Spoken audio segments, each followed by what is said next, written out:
Alors qu'est-ce que tu veux savoir là? J'étais arrêté comme juif. Donc j'ai eu 21 ans le 10 août 1944 et j'ai été déporté le lendemain. C'est mon cadeau d'anniversaire.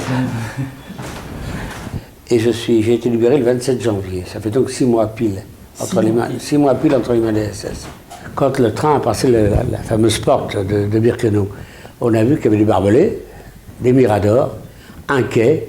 Moi je l'appelle la gare sans nom parce qu'elle n'est pas marquée Auschwitz ni rien. Hein, un quai, des gens en tenue de bagnard, on ne savait pas que c'était en bleu et blanc, les pyjamas en train de travailler, et des sentinelles dans les miradors. Bon, on s'est dit, on est dans un camp, c'est évident c'est un camp, c'est barbelé, bon. Moi j'ai retrouvé des gens que je connaissais de Paris, qui avaient été déportés 2 ans avant, tu vois.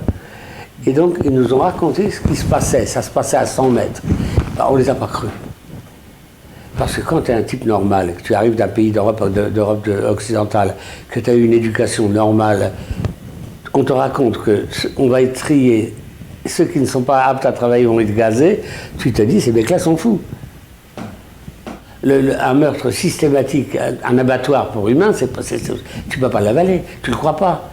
Alors, une des réflexions a été, ils sont jaloux parce qu'on arrive 2 ans après eux. Aujourd'hui, je me marre, c'est sûr qu'on ne riait pas à l'époque. Et les anciens nous ont dit, faites-vous passer pour des demi-juifs, des Micheling.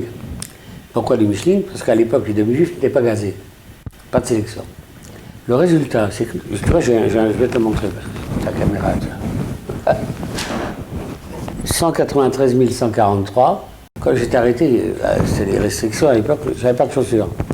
J'avais acheté des sandalettes en caoutchouc, faites avec des vieux pneus. On arrive à Auschwitz, à Birkenau toujours, on passe à l'immatriculation, ça a marché notre histoire de Micheling. À ce moment-là, au moment où on va rentrer, on sort de la douche, ma sandalette que j'avais, la sandalette avant de rentrer à la douche, elle claque. J'ai plus de chaussures. Alors, j'ai pas de chaussures, on me donne une paire de godasses, alors soit à peu près 39, d'accord, balance une paire de godasses, tu sais, les godasses en toile, des semelles de bois. Mais ils ne me donnent pas de lacets. Quand je suis arrivé, il y a 3 km de Birkenau à Auschwitz, à peu près environ 3 km, j'avais un pied en sang. Et ça, c'est mortel, c'était mortel, ça. Si je n'avais pas eu un copain qui est rentré à l'infirmerie, qui est un ancien scout, qui m'a trouvé je ne sais quel produit, qui m'a arrêté l'infection, ben, je passais à la première sélection, c'est tout. Tu vois à quoi ça joue? Ouais. C'est incompréhensible. Tu te parles Shoah, ben, oh, il y a la marre. Moi, j'en ai pas marre, j'en dors toujours. Ça me réveille toujours la nuit, tu comprends? Mais c'est incessant. Une odeur, surtout l'odeur, un bruit. Il fait très froid en Pologne en hiver, il fait très froid. On avait des vêtements de toile, les pyjamas, hein, et on avait un manteau. Bon, et moi j'ai eu le culot d'aller voler un pullover. Là, notre commando stationne devant un truc de barbelé où sèche des pullovers. Bon, je dis voler parce que j'ai pas d'autre mot, c'est pas du vol. Parce qu'en échange, si j'avais été pris, j'étais tué sur le coup. Mais tué sur le coup. Je me suis glissé sous le j'avais un culot, j'étais inconscient. Je me suis glissé sous le barbelé, j'ai piqué le pull, je l'ai enfié. J'ai eu l'intelligence de ne pas mettre sur moi, mais sous la chemise. Tu vois? Et j'ai eu un pullover qui m'a fait tout l'hiver. Ça joue pas grand-chose, ça donne peut-être 15 jours de survie, de durer plus longtemps. Alors, tu parles de froid.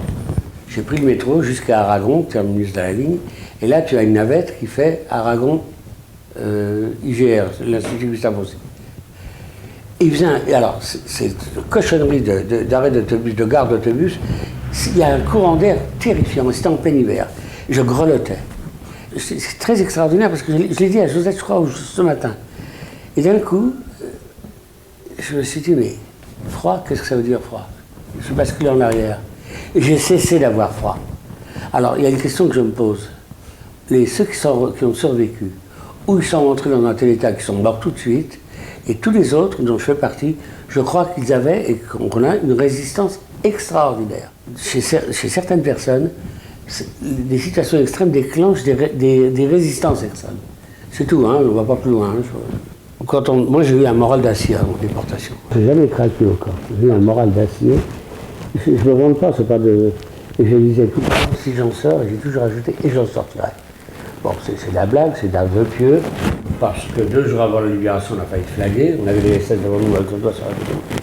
Tout ça, c'est un vœu pieux. Mais ce moral-là ne te fait pas durer plus longtemps. Mais il ne te raccourcit pas ta durée de vie. Alors que le gars qui disait je vais crever, il crevait. Tu sais Tu vois ce que je veux dire Ça ne me donnait pas une journée de vie en plus, mais ça ne me donnait pas une journée en moins. Bon, arrête, on va passer à lui ici. Si je te raconte chaque détail de ma départ. J'ai rien oublié. Pas ça. Incroyable.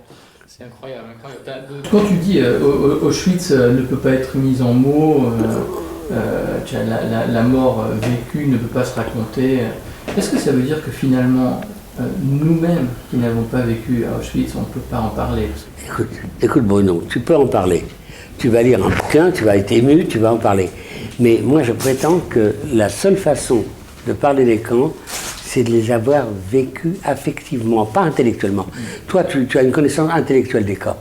Tu lis, c'est monstrueux, c'est ceci, c'est cela, mais c'est complètement intellectuel.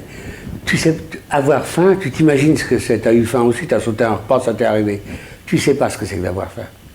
Le truc qui te rend obsessionnel, fou. La faim te protège du suicide. Elle te tue, mais elle te protège du suicide. Parce que tu n'as qu'une obsession. Tu cherches à trouver quelque chose à bouffer. Alors tu ne penses pas te balancer sur les barbelés, tu comprends? Et la faim, toi, tu sais ce que c'est, mais intellectuellement. La trouille, il t'est arrivé d'avoir la trouille en voiture ou ailleurs, tu as eu peur. Mais vivre avec ça, dormir avec ça, le moindre bruit, le moindre machin, tu ne sais pas ce que c'est. Alors tu peux en parler, bien sûr. Tu peux en parler, mais tu es comme tous les gens qui n'y ont pas été. C'est pas un titre de gloire, hein, attention. Tu es à côté de la plaque, c'est tout. Tu sais que depuis les camps, je suis d'un athéisme intégral. Hein.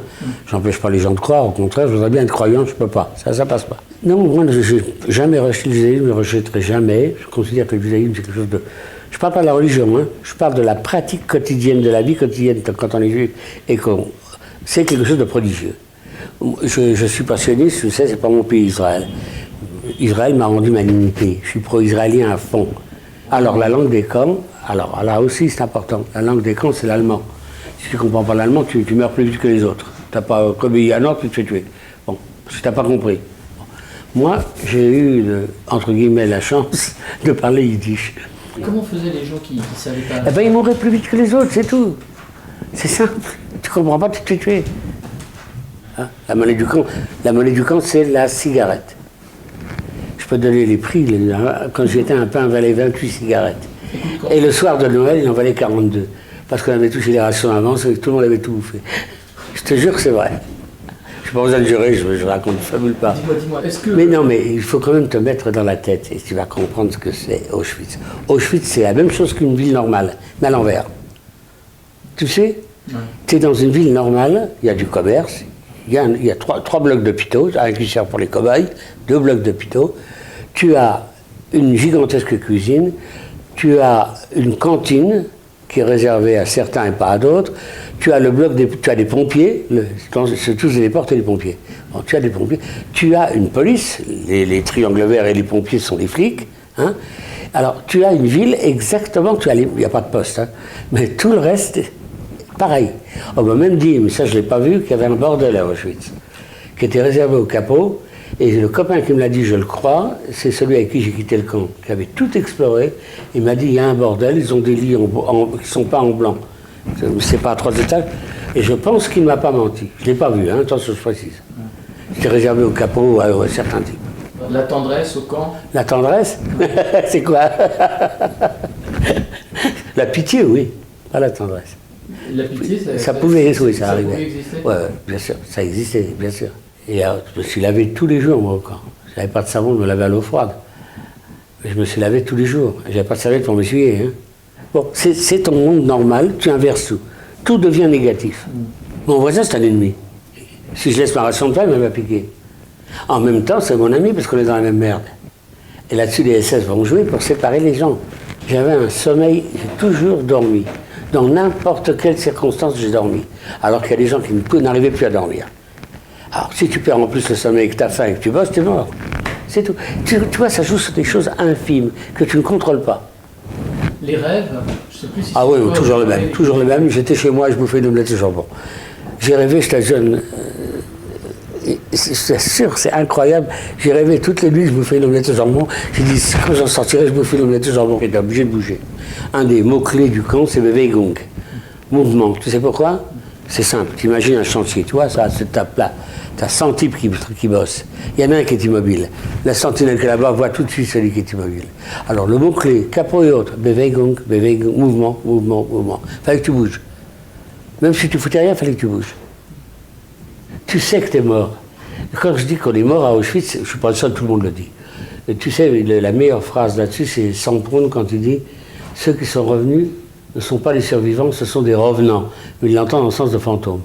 Et on est tous, tout ce qu'on a été avant la déportation, on l'a perdu, on est mort. Moi j'étais seul, ma famille n'a pas été déportée, donc j'ai pas eu de problème de séparation. Je me suis souvent posé la question, je me la suis posée mais j'ai pas de réponse. Qu'est-ce que pouvaient ressentir les gens, les femmes à droite, les hommes à gauche? Les femmes et les enfants là, etc. Simon, le type avec qui j'ai quitté le camp, il est arrivé à Auschwitz, c'était un homme, moi j'avais 21 ans, lui devait en avoir 40. Et il m'a considéré vraiment comme son fils à la sortie des camps. Il était avec sa femme et sa fille. Et ils sont montés dans le camion. Direction, il ne savait pas, chambre à gaz. Bon, il savait quand il avait une crise de larmes, c'est terrifiant à voir. Et tu ne pouvais pas ne pas savoir. Au début, je ne le croyais pas, personne ne le croyait. Tu comprends?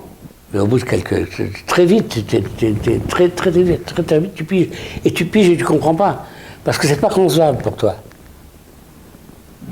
Tu comprends intellectuellement ce qui se passe, mais tu ne peux pas le comprendre affectivement, c'est pas possible. Écoute, Bruno, tu es un jeune homme, tu es un homme jeune plutôt, pardon, oublie ça, tu n'as aucune prise sur les événements. Tu peux que faire ce que nous on a subi. Regarder, te dire c'est une catastrophe, qu'est-ce qui va arriver, mais tu ne sais pas ce qui va arriver, tu n'en sais rien, c'est pas vrai. Tu ne sais pas.